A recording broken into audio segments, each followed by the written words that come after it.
क्या बोल रहे हैं?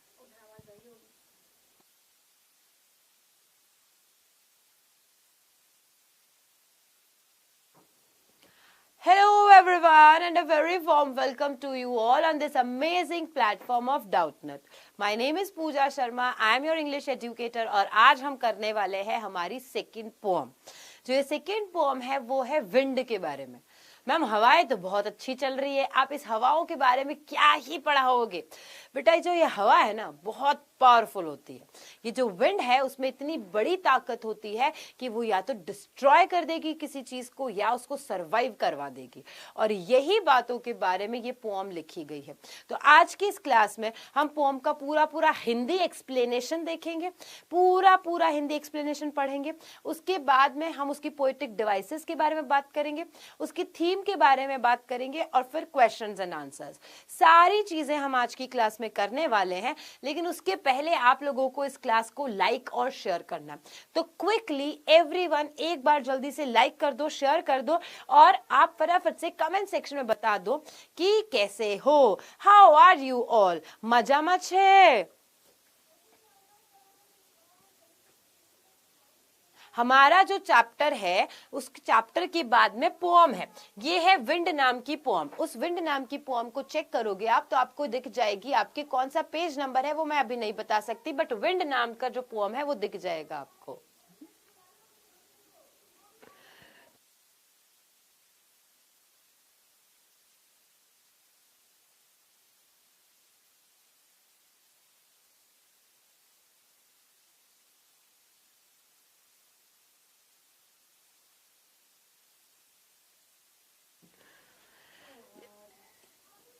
Page number 45। चलो देखो, सुभाष चंद्र शुक्ला ने आपकी हेल्प कर दी है। Say thank you to Subhash. Subhash को धन्यवाद बोलो बेटा, पेज नंबर 45 बता दिया है उन्होंने आपको। सो यहाँ पे हम लोग करने वाले हैं पोम, और एज आई टोल्ड यू, जैसे मैंने आपको बताया, पोम का पूरा पूरा एक्सप्लेनेशन हिंदी में कराऊंगी। उसके बाद में पोएटिक डिवाइसेस क्या होते हैं, अगर आपको नहीं पता है तो आज की क्लास में ये भी पता चल जाएगा कि क्या होते हैं पोएटिक डिवाइसेस। जैसे हिंदी में हम अलंकार का यूज करते हैं, पोम के पीछे हम लोग रिदम का यूज करते हैं, तो वो क्या होती है, कैसे होती है, फ्री वर्ड्स क्या होता है, वो सब जानेंगे। थीम क्या है इस पोम की, इसके लिखने के पीछे वजह क्या है और ये कैसे हमें क्या मैसेज दे रहा है वो जानेंगे। एंड लास्टली हम इसके क्वेश्चन आंसर्स भी इसी क्लास में करने वाले हैं। तो सबसे पहले स्टार्ट करते हैं हम हमारे ऑथर से। देखो ऑथर इसके ना दो है। यहाँ पे पहली बार आप देखोगे कि दो पिक्चर्स है। ऑथर दो कैसे है, जो ये है तमिल के राइटर। ओके, तो तमिल में इन्होंने पहले ये विंड नाम की पोम पूरी लिखी थी। ये एक्चुअली किस में लिखी गई है, तमिल में लिखी गई है। जैसे एक एग्जाम्पल देती हूँ कि हमारे ग्रंथ जो हम पढ़ते हैं वो पहले संस्कृत में लिखा जाता था, उसको बाद में हमारे आम इंसानों को समझाने के लिए हिंदी में लिखा जाता है। तो सिमिलरली ये इन्होंने पोम पहले तमिल में लिखी थी, फिर A.K. रामानुजन ने इसको इंग्लिश में ट्रांसलेट की क्योंकि वो बहुत ज्यादा इससे इंस्पायर हो गए थे। तो यहाँ पे दोनों का नाम फिर से बता देती हूँ। सुब्रमण्य भारती है जो कि एक तमिल के पोएट थे, इन्होंने इस पोम को लिखा है, ठीक है। और इसके बाद में A.K. रामानुजन, ये कौन है, A.K. रामानुजन है। A.K. रामानुजन ने ये पोम लिखी है, ठीक है। इंग्लिश में ट्रांसलेशन का पूछा जाए तो इंग्लिश में ट्रांसलेशन किसने किया है, A.K. रामानुजन ने किया है। क्या समझ में आ गया आपको? ओके, समझ में आ गया। अरे हाँ, आपके बुक में एक ही दिया होगा क्योंकि वो इतना डिटेल में नहीं पता होगा ना। मैं बता रही हूँ आपको, मैं सारे डिटेल्स में बता रही हूँ सारी चीजें। अब देखो ये जो है, किसकी बात कर रही हूँ, सुब्रमण्यम की बात कर रही हूँ। सुब्रमण्य भारती जो है वो हाईली रिकॉग्नाइज किए जाते हैं, यानी पहचाने जाते हैं, है ना। तो रिकॉग्नाइज किए जाते हैं फॉर तमिल लिटरेरी वर्क्स। मतलब इन्होंने देशभक्ति, पेट्रियोटिज्म का मतलब क्या होता है, देशभक्ति। इन्होंने देशभक्ति के ऊपर इतनी सारी कविताएं लिखी है, इतना सारा काम किया है। कब, जब ब्रिटिशर्स, जब यहाँ पर गोरों का राज था, तो जब इंडिया के अंदर गोरों का राज था तब सबसे ज्यादा काम देशभक्ति को लेकर के, लोगों के अंदर ये भावना जागृत करने को लेकर के ये किसने किया है, ये किया है सुब्रमण्य भारती, जो कि हमारे इस पोम के राइटर है, ठीक है। फिर उसके बाद में A.K. रामानुजन ने, जिन्होंने इसे ट्रांसलेट किया है, और इन्होंने बहुत सारे दूसरे वर्क भी किए हैं। चलिए आगे बढ़ते हैं। अच्छा, इसके बाद में एक और चीज बता देती हूँ। इस पोएम के अंदर आपको बताया है टू ओवरकम करना मतलब उभरना, किससे? लाइफ के चैलेंजेस से। तो ये पूरी पोएम है आपकी, ये जो पूरी कविता है ये कहती है कि आपको लाइफ में चैलेंजेस आएंगे और खुद को, मतलब मैं जो ये बात समझती हूँ कि खुद को अच्छा मानो और भगवान जी को भी थैंक यू बोलो कि हमको चैलेंजेस आते हैं तो बढ़िया है, क्योंकि चैलेंजेस आते हैं तो हमें उस वक्त हमें गिव अप नहीं करना है कि नहीं यार मुझसे तो नहीं होगा, यार कौन नहीं करेगा, ये मेरे बस की नहीं है। गिव अप नहीं करना होता है बच्चों, कभी भी गिव अप नहीं करना होता है, आपको अपने आप को रेडी करना है।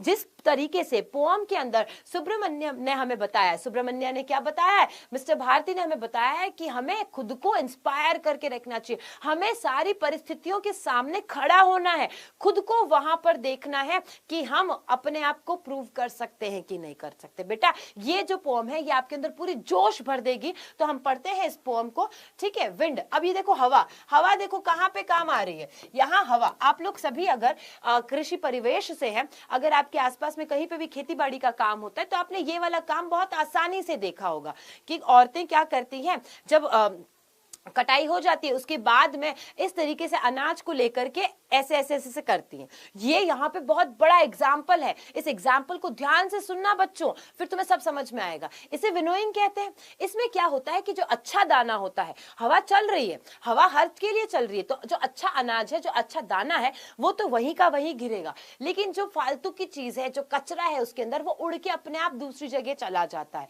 यानी यहाँ पर हवा का सबसे बड़ा रोल बताया है। और भी बहुत सारी चीजें हैं इसके अंदर, तो हम सारी चीजों को डिटेल में पढ़ेंगे, आराम से पढ़ते हैं। एक बार रेडी हो तो प्लीज बेटा जी कमेंट सेक्शन में ऐसे ऐसे ऐसे कर दो, जल्दी से फटाफट से ऐसे ऐसे भेज दो, थम्स अप भेजो सभी जने, जल्दी से थम्स अप भेज दो बेटा। Very good, very good, very good. Shreshtha, army girl, Brajesh, Payal, study only, very well done. Subhash Chandra, क्या बात है, हाय मैम बोल रहे हैं बहुत सारे बच्चे। चलो चलो, तो अब हम पढ़ते हैं, ठीक है। अब हम ये बात करते हैं, स्टोरी देखो ये कितना प्यारा सा है, बहुत प्यारी सी मैं पिक्चर लाई हूं तुम्हें बताने के लिए, यही बताने के लिए कि देखो तेज हवाएं चलती है ना, तब कुछ पेड़ होते हैं वो जो डटकर सामना करते हैं और वो उसमें खड़े रहते हैं, लेकिन कुछ पेड़ होते हैं जो हल्के पेड़ होते हैं जिसमें इतनी ताकत नहीं होती ना, वो घिर जाते हैं। वैसे ही कुछ घर भी होते हैं जो बहुत तूफान आता है बहुत बड़ा, तो उनके छपरे ना उखड़ के बाहर गिर जाते हैं, छपरे हिल जाते हैं उनके। लेकिन कुछ घर होते हैं जो एकदम स्टडी होते हैं, स्टडी का मतलब कि एकदम स्थिर होते हैं, वो वहां पर बने रहते हैं। तो हमें एक ऐसा इंसान बनना है बेटा, हमें ऐसा इंसान बनना है बेटा जी, जो कि कोई भी चैलेंजेस आए हमारी जिंदगी में, कैसी भी परिस्थितियां हो, हमें डटकर सामना करना है। बोलो हाँ, जल्दी से बताओ, जल्दी से बताओ। चलो अब मैं आपके लिए पढ़ देती हूँ poem. Wind come softly, don't break the shutters of the windows, don't scatter the papers, don't throw down the books on the shelf, there look what you did, you threw them all down। बहुत ही आसान शब्दों में सारी चीजें बताई है, आपको कुछ ज्यादा दिमाग लगा के सोचने की जरूरत नहीं है, यानी मैं तो कहूंगी आपको मेरी भी जरूरत नहीं है, इतनी आसानी से बताया कि विंड यहाँ पे हमारे जो कौन है, राइटर है, राइटर जो है वो क्या बातें कर रहे हैं, वो बात कर रहे हैं, वो बात किससे कर रहे हैं, विंड से बात कर रहे हैं, उससे कन्वर्सेशन कर रहे हैं, विंड से, हवा से बात कर रहे हैं राइटर। वो कह रहे हैं कि विंड सुनो, तुम कम सॉफ्टली, आराम से आओ यार, धीरे से आओ, इतनी चहलकदमी में क्यों आ रही हो, बहुत धीरे से आराम से आओ। Don't break the shutters of the windows, don't break, break मतलब क्या होता है, तोड़ना, क्या मत तोड़ो, मत तोड़ो तुम शटर्स। शटर क्या होता है, एक तरीके से दरवाजे होते हैं, तो विंडोज यानी खिड़की जो है, उस खिड़की के जो दरवाजे हैं, उसकी जो शटर्स हैं, उनको मत तोड़ो तुम। शटर मतलब एक तरीके के दरवाजा, ऐसे हम बंद खोलते हैं तो उसे शटर कहा जाता है। तो डोंट ब्रेक, मत तोड़ो, क्या मत तोड़ो, मेरी जो खिड़की है उसके दरवाजे मत तोड़ो आप। Don't scatter the paper, scatter करना मतलब फैलाना, स्कैटर का मतलब क्या होता है बेटा, फैलाना, कि तुम पेपर को भी इधर उधर फैला देती हो। देखो जब भी हम पढ़ने बैठते हैं, कभी तुम्हारे साथ में भी हुआ है कि हम पढ़ने बैठे हैं और बहुत तेज से हवा चली है, तो क्या होता है, हमारे पत्ते जो पेपर के जो होते हैं ना, पेपर पेजेस ना इधर उधर उड़ जाते हैं, पेपर्स इधर उधर उड़ के चले जाते हैं और फिर हम इकट्ठा करते हैं। यादें यादें याद करो, ऐसी सारी चीजें तुम्हारे साथ में भी बचपन में हुई होगी कि तुम खुले में कहीं पे बैठ के पढ़ रहे हो, अचानक से हवा आती है, तुम्हारी बुक उड़ के चली गई है कहीं पे, ऐसा करके होता है तुम्हारे साथ में। वैसा ही यहाँ पे भी है। Don't throw down the books on the shelf, कि दराज तो ड्रावर हो गया, शेल्फ मतलब रैक, शेल्फ मतलब क्या होता है, रैक होता है ना। हम ऐसे हमारे यहाँ पर मैं मारवाड़ी हूँ ना, हमारे यहाँ पे आला बोलते हैं, जैसे शेल्फ मतलब आला, आला मतलब कि क्या हो गया, रैक। ओके, तो रैक पे रखी हुई जो मेरी बुक्स है उनको तुम थ्रो डाउन मतलब नीचे मत गिराओ, गिराना, थ्रो डाउन करना यहाँ पे क्या है, गिराना, फेंकना, कि तुम मेरी जो दराजे हैं उसके अंदर, शेल्फ के अंदर रखी हुई बुक्स है उनको नीचे मत फेंको। ऐसे क्यों कर रही हो विंड, तुम ऐसा क्यों कर रही हो। देयर, देखो देखो, लुक व्हाट यू डिड, देखो तुमने क्या कर दिया wind, you through them all down, कि तुमने मेरी सारी बुक्स को नीचे गिरा दिया, सारा सामान जो पड़ा है वो सबको नीचे गिरा दिया। समझ में आया है तो एक बारी थम्स अप दे दो, नहीं समझ में आया तो फिर से मैं बता दूंगी, आप मुझसे पूछ लो। ओके, मैं कमेंट्स देखती हूँ अब आपके। आपको यहाँ पर समझ में आ गया है तो अच्छे से बता देना, कुछ नहीं समझ में आया तो पूछ लो, फिर हम आगे बढ़ेंगे। Okay, thank you so much बच्चा लोग, thank you, love you all, thank you बच्चा। चलो देखो, you tore the pages of the books, तुमने क्या किया। अब मुझे बताओ एक बार, ये यू का मतलब क्या है, एक बार तुम लोग मुझे सोचो, ट्राई करो, दिमाग पे जोर डालो। You tore the pages of the books, you brought rain again, you are very clever at poking fun at weaklings. Okay, ये क्या कहलाता है, ये होता है यू आर, यहां पे लिख देती हूं यू आर, इसको ऐसे लिखते हैं हम, यू आर को ऐसे लिखते हैं। सो यू टोर, टोर मतलब फाड़ना, तुमने क्या कर दिया, टीयर कर दिया है, टीयर करना, फाड़ना। The pages of the books, कि जो बुक्स थी जिसको तुमने, मेरे पेजेस है ना, उसके फाड़ दिए हैं। जब जोर से हवा चलती है तो क्या होती है, बुक्स के पेज फड़ फड़ फड़ फड़ फड़ फड़ करके फट जाते हैं, वैसे ही यहाँ पे भी किया है। यू का मतलब तुम, अरे सबने यू का मतलब तुम कैसे बताया, यू यहाँ पर विंड के लिए यूज हुआ है बेटा। भाई एक ने अगर दिमाग लगाया और यू का मतलब तुम बताया, मैंने क्वेश्चन क्या पूछा था, क्वेश्चन क्या पूछा था बेटा, मैंने यू का मतलब पूछा था कि यू यहाँ पे किसके लिए यूज हुआ है। यू का मतलब तुम नहीं है, यू का मतलब विंड के लिए यूज हुआ है। तो यहाँ पर फिर से जो राइटर है, जो कवि है, वो किससे बात कर रहे हैं बेटा जी, वो विंड से बात कर रहे हैं। बोलते हैं कि देखो तुमने सारे पेजेस फाड़ दिए मेरी बुक के। यू ब्रॉट द रेन, तुम क्या ले आई, ब्रॉट करना मतलब लेकर आना, विंड तुम क्या लेकर आई, तुम तो बारिश लेके आ गई, फिर से तुम तो फिर से बारिश लेके आ गई, क्योंकि हवा चलती है तो पता होता है कि हवा के चलने के बाद में तेज हवा चलेगी तो ये बारिश का संकेत है कि बारिश होगी।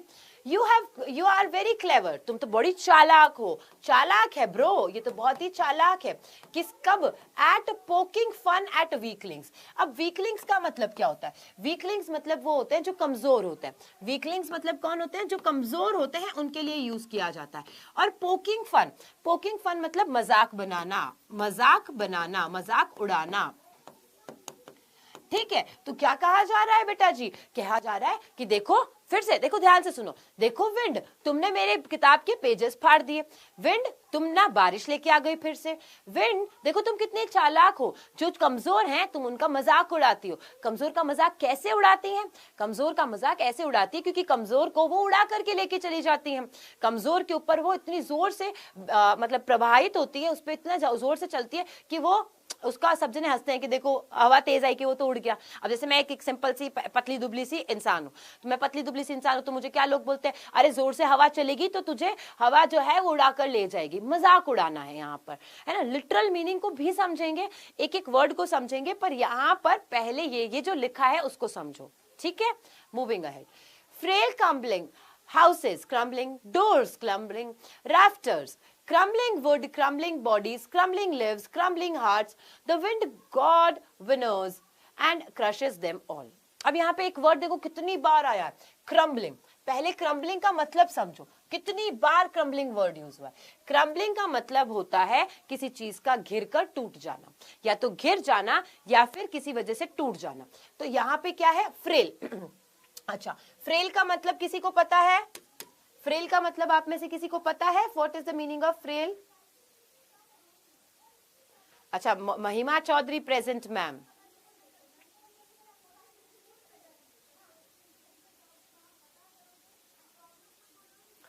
वेरी गुड ब्रजेश सिंह के लिए बहुत बहुत तालियां, राम कुमार के लिए भी बहुत बहुत तालियां, वेरी गुड। फ्रेल का मतलब होता है जो दुर्बल होता है, जो कमजोर होता है, वीक के लिए होता है।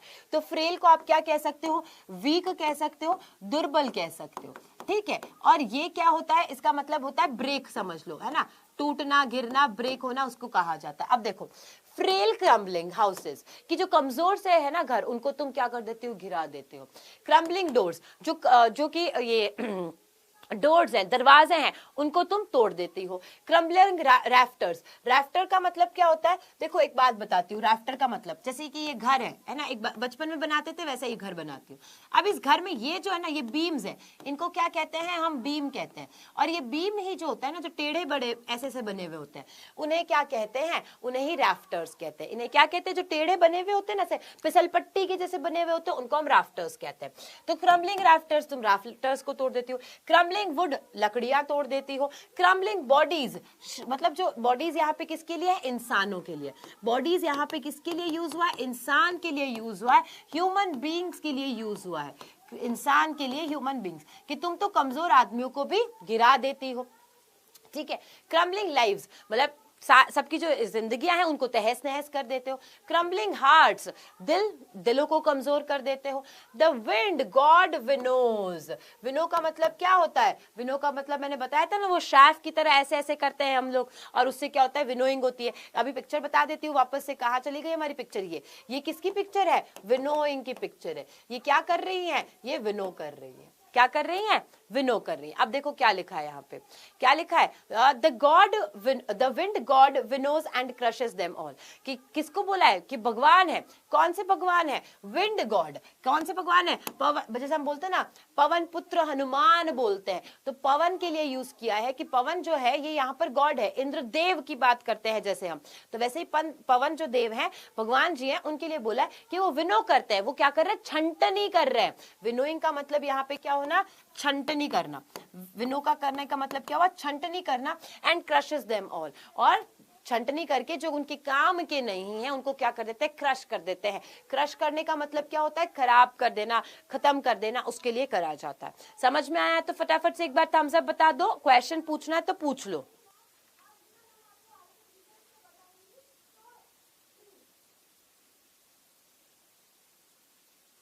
क्लास में लेट आए हैं, ओके, कोई दिक्कत नहीं बेटा।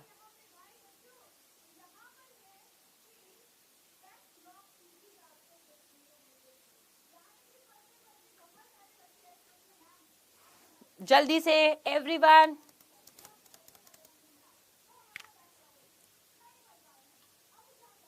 जल्दी बताओ बेटा जी,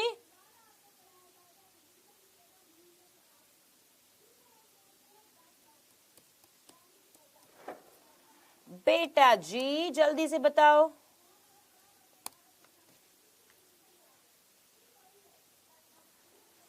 भाई एक बच्चा कह रहा है कि क्रम्बलिंग का मतलब तो दृढ़ होता है, नहीं बेटा, मजबूत नहीं होता है। क्रम्बलिंग का मतलब होता है जो टूटा फूटा सा होता है, उसके लिए यूज किया जाता है। टूटा फूटा सा, टुकड़े टुकड़े होना, ऐसे सारे वर्ड्स जो है वो क्रम्बल के लिए यूज किए जाते हैं।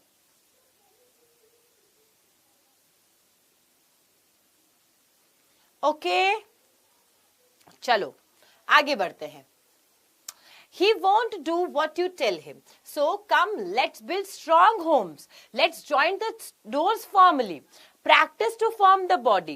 Make the heart steadfast. And do this and the wind will be friends with us. अब लास्ट का जो ये स्टैंजा है ना, बहुत इंपॉर्टेंट स्टैंजा है। ये स्टैंजा में अब हमसे बात कर रहा है। अब कन्वर्सेशन विंड से नहीं हो रही है, विंड को, पवन को नहीं बोला जा रहा है कि तुम ऐसा कर रहे हो, तुम वैसा कर रहे हो, नहीं। अब जो राइटर है वो हमको बता रहे हैं।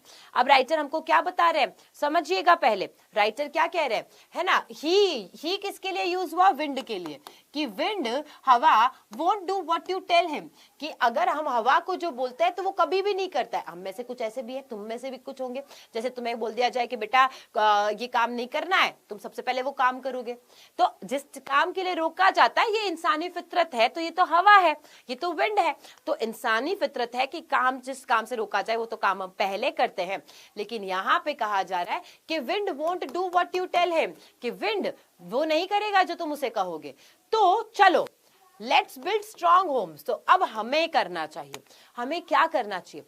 जैसे कि यहाँ पे क्या लिखा था, वो घर को तोड़ देगा, है ना, घर को तोड़ देगा, क्रम्बल कर देगा, ढा देगा। तो हमें स्ट्रॉन्ग घर बनाने हैं, हमें क्या करना पड़ेगा? मजबूत घर बनाने पड़ेंगे। फिर क्या है? डोर्स को तोड़ देगा, ब्रेक कर देगा डोर्स को। तो let's joint the domes firmly, कि हमें डोर्स ऐसे बनाने हैं, इतने दृढ़ बनाने हैं कि उसे विंड तोड़ ना जा सके। फिर यहाँ पे था क्रम्बलिंग बॉडीज, इंसानों को ही हवा जो है वो क्या कर देती है? परेशान कर देती है, उड़ा कर ले जाती है, यानी कि इंसान को भी बहुत ज्यादा परेशान करती है। तो हम क्या कहेंगे? Practice to form the body, कि इतना अभ्यास करो, अपनी बॉडी को इतनी दृढ़ बना लो कि तुम्हारे को हवा कुछ भी ना कर सके। फिर क्या है?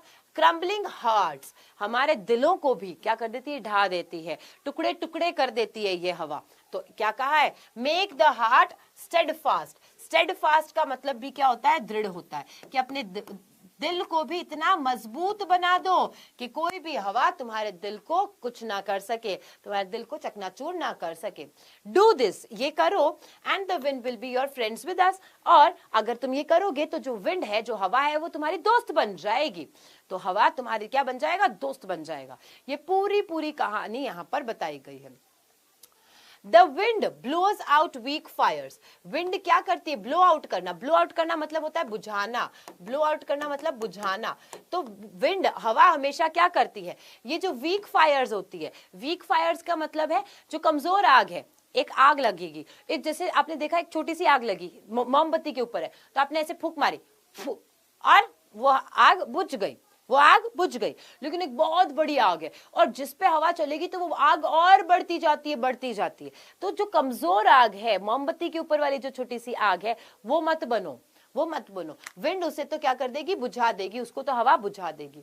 ही makes strong fires roar and flourish. वहीं पे जहां पे मैंने तुम्हें दूसरा एग्जांपल दिया कि बिल्डिंग पे आग लग गई जैसे, या कपड़ों में आग लग जाती है, तो उसके ऊपर हवा चलती है तो और ज्यादा बढ़ती जाती है वो आग, लपटे और ऊपर ऊपर चलती जाती है। तो क्या कहा है? ही मेक्स, यहाँ पे फिर से ही किसको आया है? विंड को यूज किया गया, कि विंड क्या करती है?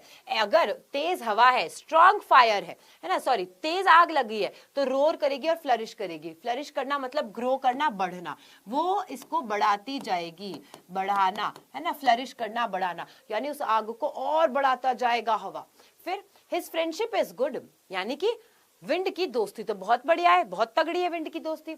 We praise him every day, हम हमेशा उसको क्या करते हैं? प्रेज करते हैं। प्रेज करने का मतलब कोई बता सकता है बेटा?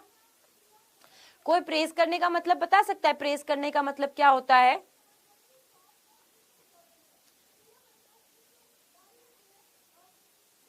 किससे बातें कर रहे हैं? आसपास में ही बातें कर रहे हैं क्या बच्चे?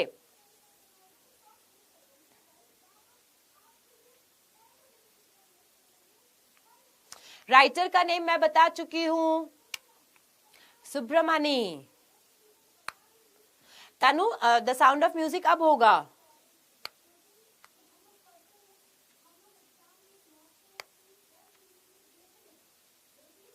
प्रशंसा करना, वेरी गुड। प्रार्थना नहीं, प्रशंसा, प्रशंसा, क्या बात है।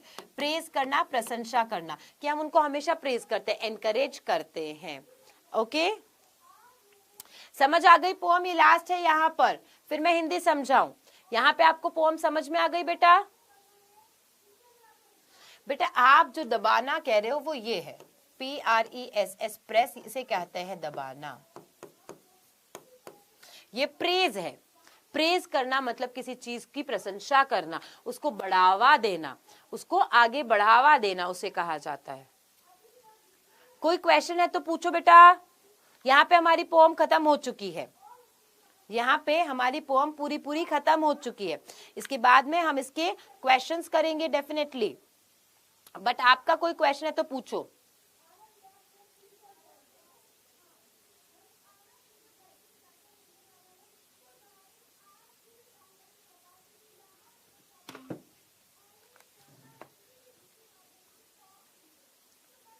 ग्रामर भी हो जाएगा Yashika, don't worry at all.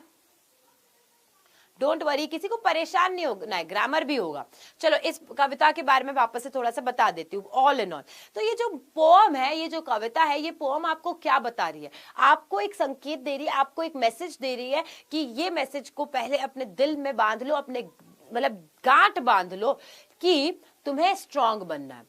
क्योंकि जैसे दुनिया का दस्तूर है, दुनिया का क्या दस्तूर है, कमजोरों से कोई दोस्ती नहीं करता है, मजबूत से, मजबूत इंसान जो है ना उससे दोस्ती करते हैं। जैसे तुम्हारे लेवल पे जो क्लास का मॉनिटर है ना, उसके दोस्त सब बनना चाहते हैं, लेकिन क्लास में अगर कोई कमजोर है, ज्यादा बीमार रहता है, ऐसा है, तो हम उससे दोस्ती नहीं करते हैं।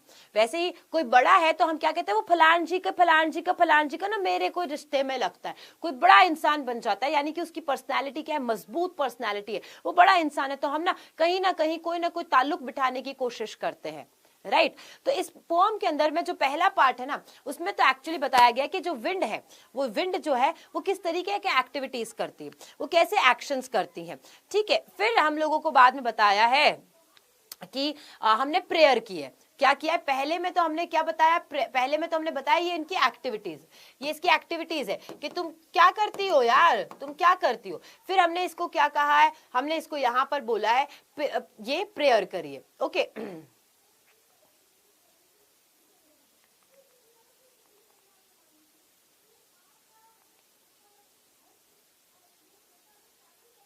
ये पार्ट यहाँ पे, हाँ। इसके बाद में हमने क्या किया है, हमने इसको प्रेयर किया है, प्रेयर करके बोला है कि प्लीज ऐसा मत करो। फिर हमको ये फील हो गया, हमने ये समझ लिया कि भाई ये जैसे शीशे तोड़ देता है, खिड़कियों के शीशे तोड़ देता है, दरवाजे तोड़ देता है, हाउस जो है वो उनको क्रम्बल करना एंड ऑल दैट। ये सारी चीजें जब हो गई, किताबों के पन्ने भी फाड़ दिए इसने। उसके बाद में क्या हुआ बेटा? नहीं, कमेंट पढ़ना मेरे लिए अभी इतना कुछ इंपॉर्टेंट नहीं है आपका, मैं समझा रही हूं, उसे समझ लीजिए आप, ठीक है। उसके बाद में हम बात करते हैं कि भाई इसने क्या क्या करा था। तो स्टार्टिंग में देखा बुक्स गिरा दी, बुक्स के पेजेस है उनको फाड़ दिया, और फिर लाइक हमने देखा कि जो भी वीकलिंग्स है उनका भी मजाक उड़ाते, ये सारी चीजें हमने देख ली। अब उसके बाद में हमें बताता है, ये एडवाइस दी गई है कहाँ पे, है ना, ये एडवाइस दी गई है। क्या एडवाइस दी गई है? यहाँ पे एडवाइस पार्ट आता है, तुम्हें सलाह दी गई है कि भाई विंड हमारी नहीं सुनेगा, विंड हमारी नहीं सुनेगा, तो हमें क्या करना है, हमें अपने आप को मजबूत बनाना है, हमें अपने आप को स्ट्रांग बनाना है, हमें अपने घर को स्ट्रांग बनाना है, हमारे दरवाजों को स्ट्रांग करना है, ठीक है, अपने शरीर को और अपने दिल को भी स्ट्रांग बनाना है, मजबूत बनाना चाहिए। तो जैसा कि मैंने बताया आपको, पूरे वर्ल्ड का यही दस्तूर है कि आप ना कमजोर को तो क्या कर देते हो, नेग्लेक्ट कर देते हो, लेकिन वहीं पे कोई मजबूत है तो उससे आप क्या करने की कोशिश करते हो, दोस्ती करने की कोशिश करते हो। फिर लास्ट में आपको बताया गया कि यही जो विंड है, यही क्या है, दोस्त भी बन सकता है और यही डिस्ट्रॉयर भी बन सकता है, यानी कि नाश कर सकता है, विनाशक बन सकता है। जैसे कि फ्लेम का एग्जाम्पल दिया है, आग की लपटों का एग्जाम्पल दिया है कि आग जो है वो आग लगी हुई है, अगर छोटी सी आग है तो हवा खुद ही बुझा देगी, लेकिन बड़ी आग है तो हवा क्या करेगी, हवा उसको और बड़ा करती जाएगी। तो कमजोरों की परवाह कोई नहीं करता है, ठीक है, समझ में आ गया। चलो अब हिंदी में वापस बता देती हूँ। कविता का जो पहला भाग है उसमें हवा की क्रिया का वर्णन है। कवि हवा को धीरे से आने को कहता है, हवा से अनुरोध करता है कि वो खिड़कियों के शटर ना तोड़े, कागजों को ना बिखेरे और किताबों को भी शेल्फ से नीचे ना फेंके। ये सारी चीजें समझा दी। लेकिन जो हवा है वो किताबों को फेंक देती है फिर भी, और पन्ने फाड़ देती है। कवि कहता है कि वायु दुर्बलों का उपहास उड़ाती है, उपहास मतलब मजाक उड़ाना। यह कमजोर घरों को, टूटे हुए दरवाजों को, छतों को, यहाँ तक कि कमजोर जो दिल के हैं उन्हें भी गिरा देती है। ये सब कुछ कुचल देता है जो कमजोर है, यानी हवा के सामने जो भी चीज कमजोर है उसे तहस नहस कर देगा। कवि हमें मजबूत होने की सलाह देते हैं और हवा से खुद को बचा सकते हैं हम। तभी कब बचा पाओगे, जब हम स्ट्रांग रहेंगे, हम मजबूत रहेंगे। हमें पक्के दरवाजे वाले, पक्के मजबूत घर बनाने चाहिए। हमारा तन और मन भी कैसा होना चाहिए, मजबूत होना चाहिए। यह दुनिया का तरीका है कि कमजोर जो है वो लात मारी जाए और ताकतवरों से दोस्ती की जाए। हवा कमजोर आग को भी बुझा देती है, लेकिन मजबूत आग को और गरजने और बढ़ने में मदद करती है। इस प्रकार जो कविता है इस विचार को व्यक्त करती है कि कोई भी कमजोरों की परवाह नहीं करता है। हवा भी ताकतवर लोगों की तरफ है। हमें सफल होने और जीवन में चुनौतियों से पार पाने के लिए खुद को मजबूत बनाना चाहिए। यहाँ पे तुम्हारा आ गया पार्ट। समझ में आ गया बेटा? चलो आगे बढ़ते हैं हम। बहुत प्यारी प्यारी सी मैं तुम्हारे लिए पिक्चर्स लाई तो कि तुमको अच्छी लगे, मजा आए तुम्हें। आते हैं अब सेंट्रल आइडिया की तरफ। ठीक है, सेंट्रल आइडिया क्या है पोम का? तो the poem gives us a very important message, क्या? That we should not feel bad that we are facing so many challenges and hardships. कभी भी हमें ये नहीं फील करना चाहिए कि यार मेरी ही जिंदगी में इतने सारे चैलेंजेस क्यों आ रहे हैं, मुझे ही इतने सारे हार्डशिप्स यानी कि संघर्ष क्यों हो रहे हैं मेरे साथ में, मैं ही ये सारी चीजें क्यों कर, भगवान मुझे ही क्यों ऐसी सारी दिक्कतें होती है। तो आपको ऐसा कभी नहीं सोचना चाहिए। इंस्टेड का मतलब होता है बजाय। बजाय इसके आपको क्या सोचना चाहिए? That we should make ourselves mentally and physically strong, कि चलो सामना करेंगे। कैसे? मानसिक रूप से और फिजिकली शारीरिक रूप से मजबूत होकर के इस चीज का सामना करेंगे। ओके, तुम प्रॉमिस करो सब जने मुझे कि जिंदगी में कितनी भी चुनौतियां आए तुम्हारे सामने, कितने भी चैलेंजेस आए तुम्हारे सामने, कितनी भी संघर्ष आए तुम्हारी जिंदगी में, तुम ये कभी नहीं सोचोगे कि यार भगवान आपने मुझे ही क्यों दिया, गॉड मेरे को नहीं चाहिए, मेरे को मत देते। ऐसा कभी नहीं सोचोगे। खुद को मेंटली और फिजिकली स्ट्रांग बनाओगे। प्रॉमिस करो मुझे सब जने यहाँ पर, फटाफट से एवरीवन।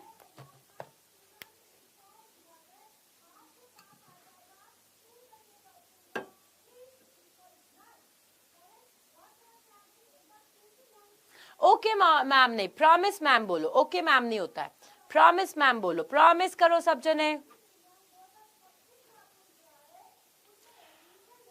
प्रॉमिस कर दिया सबने?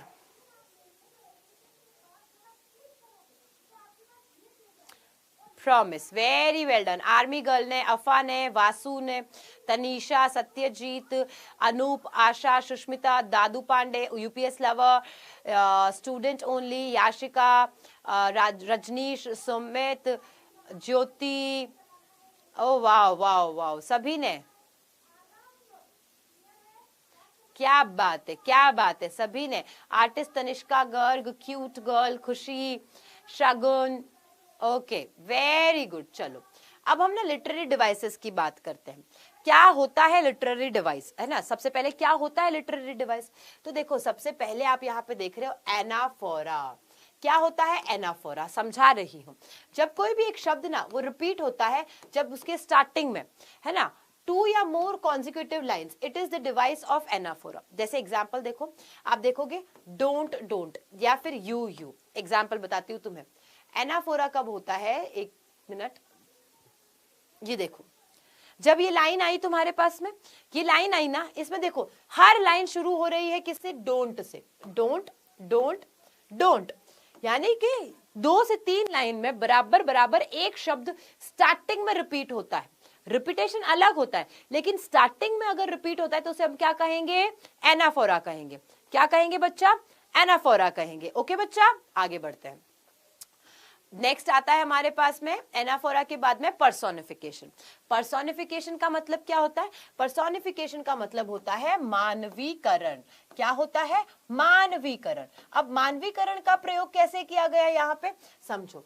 कोई ऐसी चीजें जो एक इंसान कर सकता है, उसको हम इंसान नहीं, उसके अलावा जितनी भी चीजें हैं उनके ऊपर थोप देते हैं या बताते हैं कि वो भी ऐसा कर सकता है, तो उसे मानवीकरण कहा जाता है। यानी इंसानों की जो चीजें होती है, जैसे इंसान बोल सकता है, चल सकता है, रो सकता है, ये सारी जो चीजें, अब इंसान के अलावा तो कोई नहीं कर सकता, लेकिन इंसान के अलावा हम किसी और पे बता दे कि वो, जैसे कि हवा के बारे में बता दिया, है ना, हवा को यूज किया है यू आर, तो यहाँ पे क्या किया गया है? ये पर्सोनिफाई किया गया है।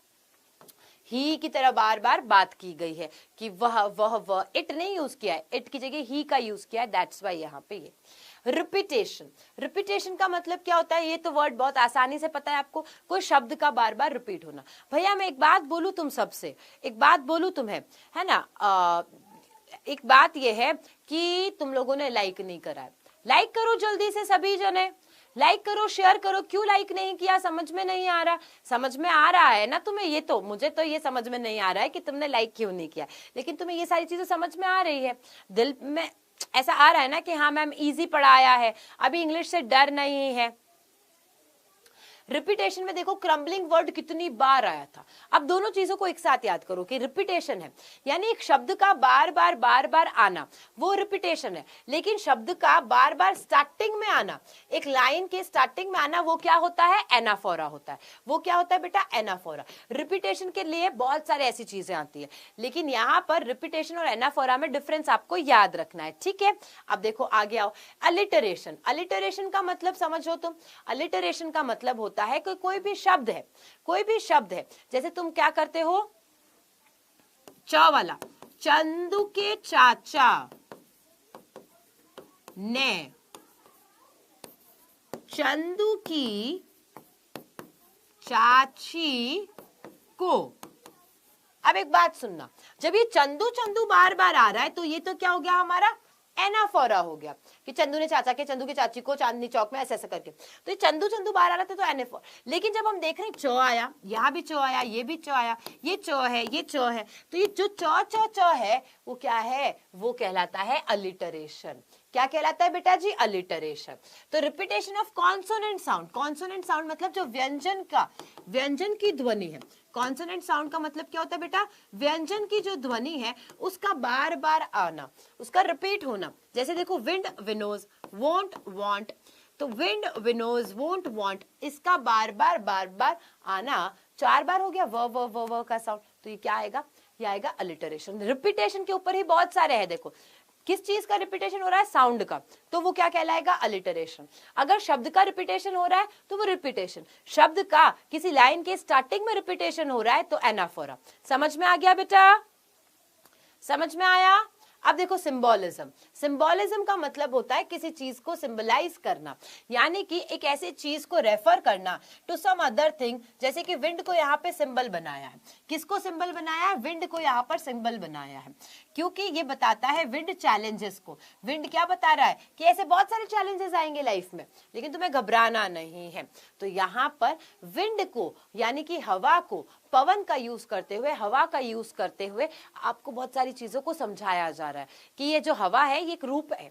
इस तरीके से आपको एग्जाम्पल दिया जा रहा है कि तुम्हारी लाइफ में बहुत सारे चैलेंजेस आएंगे। जैसे अभी 10th में तुमको बोर्ड देना है, अभी 9th में ही तुम्हें आगे जाकर के हाफ ईयरली एग्जाम देना है। एग्जाम कैसे देंगे, क्या होगा, ये सब सारी चीजें दिमाग में आती है ना। तो ये जब चैलेंजेस तुम्हारे दिमाग में आते हैं उसको रिप्रेजेंट किससे किया गया है? सिंबोलिज्म का मतलब विंड से बताया गया है। ओके चलो नेक्स्ट है राइम स्कीम। क्या होता है बेटा जी राइम स्कीम? राइम स्कीम का मतलब क्या होता है? मैं एग्जांपल देती हूँ। जैसे अगर मैंने यहां पर पीछे लिखा डीड, ओके, फिर यहां पर इसी चीज को लेकर के मैंने यहां पे किया ट्रीट। इस तरीके से एक एग्जाम्पल देती हूं मैं आपको कि जब वर्ड्स लिखे होते हैं, वो जो वर्ड्स होते हैं बेटा वो एंड में जा करके, एंड में है ना, शब्द जो है वो राइम करते हैं, तो वो राइमिंग स्कीम में आते हैं। अब यहाँ पे कोई राइम नहीं कर रहा है, जब राइम नहीं कर रहा है तो वो क्या कहलाता है? फ्री वर्ड्स कहलाता है। ABCD कहीं पे भी यूज नहीं हुआ है तो वो क्या हो गया? फ्री वर्ड्स हो गया। चलिए अब मैं कुछ क्वेश्चंस पूछूंगी आप सभी से, क्या आप सभी तैयार हैं? जो आज मैंने पढ़ाया है उसी से रिलेटेड मैं आपसे बहुत सारे क्वेश्चंस पूछने वाली हूँ। जल्दी से बताओ, are you all ready? Are you all ready? Tanishka ने तो यस बोल दिया है। Student yes, okay ma'am yes. Satyajit ने भी यस बोल दिया है। यूपीएससी लवर कह रहा है नहीं। नहीं भाई तुम रेडी नहीं हो तो तुम टेस्ट कब दोगे? टेस्ट तो अभी के अभी होना चाहिए कि कितना याद है। चलो, name the things the wind had done. वो ऐसी चीजें बताओ जो कि इस विंड ने किया है। विंड बारिश लाता है, विंड पेजेस को तोड़ देता है, फाड़ देता है, विंड जो है वो शटर को तोड़ देता है, ब्रोक कर देता है, जो विंडो है खिड़की उसकी शटर को तोड़ देता है। And D all of this. कौन से काम करता है विंड? इनमें से कौन से काम करता है विंड? मैम कल देंगे टेस्ट। काल करे सो आज कर, आज करे सो अब, पल में परलय होएगी, बहुरी करेगा कब? हाँ डी, वेरी गुड, क्या बात है। AK किंग ने, पायल ने, मोनू ने, अरे तनिष्का ने, very good very good. Satyajit, सबने करेक्ट आंसर दे दिया, क्या बात है यार, बहुत ही बढ़िया। नहीं नहीं रजनीश आप आगे पहुंचे ही नहीं।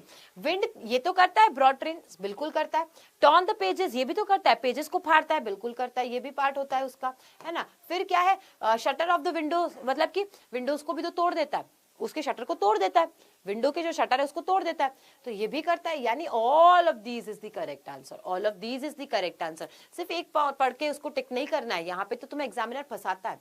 मैसेज क्या है इस पोएम का, इस पोएम का क्या मैसेज है, यानी ये जो कविता है वो तुम्हें क्या शिक्षा देती है, ये कविता तुम्हें क्या शिक्षा देती है, क्या मैसेज देती है। बी फर्म एंड स्ट्रांग, कि हमेशा मजबूत बने रहो, दृढ़ बने रहो। मेक स्ट्रांग विंडोज, या खिड़कियां अच्छी बनाओ। स्टॉप द विंड, हवा को रोको। और डी ऑल ऑफ दीज। अब देखती हूं कौन करेक्ट आंसर देता है। बहुत सारे बच्चे आंसर्स दे रहे हैं बेटा, बहुत सारे बच्चे आंसर्स दे रहे हैं। नाम जितनों के दिख पाते हैं उनका नाम ले पाती हूँ। सॉरी, माफी चाहती हूँ मैं आपसे कि मैं अगर आपका नाम नहीं ले पाई हूं तो। अब देखो बहुत सारे बच्चों ने फिर से देखा कि अच्छा ऑल ऑफ दीज है, ऑल ऑफ दीज कर देते हैं। यहाँ मैम ने तुम्हारे साथ में खेल खेल दिया, मैम ने तुम्हें फंसा दिया है। यहाँ ऑल ऑफ दीज नहीं है। कहीं पे कहा है क्या कि विंड को रोको, कहा है क्या? नहीं कहा है ना, है ना, ये नहीं कहा गया। इस पोएम का मैसेज क्या है? इस पोएम में शिक्षा ये दी जाती है कि खुद को मजबूत बनाओ, खुद को मजबूत बनाओ। Be firm and strong. अभी समझ में आया? चलिए इसके क्वेश्चन आंसर्स की तरफ आगे बढ़ते हैं हम।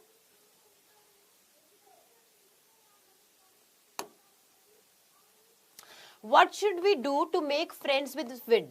कि अगर हमें विंड के साथ में दोस्ती करनी है तो हमें क्या करना चाहिए? What should we do to make friends with wind?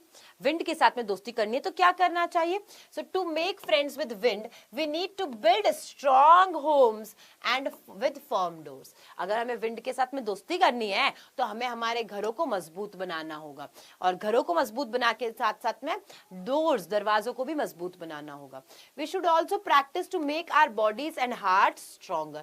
जो सारी चीजें लिखी है वही जो सारी चीजें भी हमने पढ़ी है वही लिखी हुई है, यहाँ पे कुछ नया नहीं है। नेक्स्ट आते हैं, What do the last 4 lines of the poem mean to you? बहुत इंपॉर्टेंट क्वेश्चन है कि आखिरी की जो 4 लाइनें हैं वो हमें क्या समझा रही हैं, क्या बताना चाह रही है, उसमें क्या शिक्षा दी गई है। So the last 4 lines convey the message that those who are not determined and lack confidence face defeat. कि वो लोग जो कि क्या है, वो confident नहीं है। lack मतलब होता है कमी, determined का मतलब वही चीज है कि कोई काम को लेकर के फिक्स नहीं है, निश्चित नहीं है उन्हें क्या करना है क्या नहीं है। तो they are not determined, यानी कि वो फिक्स नहीं है, उन्हें पता नहीं उन्हें क्या करना है। lack of confidence, उनमें कमजोरी है, किस चीज की कमी है? उनमें कमी है कॉन्फिडेंस की, उनमें आत्मविश्वास नहीं है। they face defeat, defeat मतलब उनको हार का सामना करना पड़ता है, उन्हें क्या करना पड़ता है? हार का सामना करना पड़ता है। And those who set their targets, लेकिन जो लोगों के पास में उनका टारगेट होता है, जैसे तुम 9th में हो, तुम्हारा टारगेट है कि 9th में मुझे 95% प्लस मार्क्स लेके आने हैं।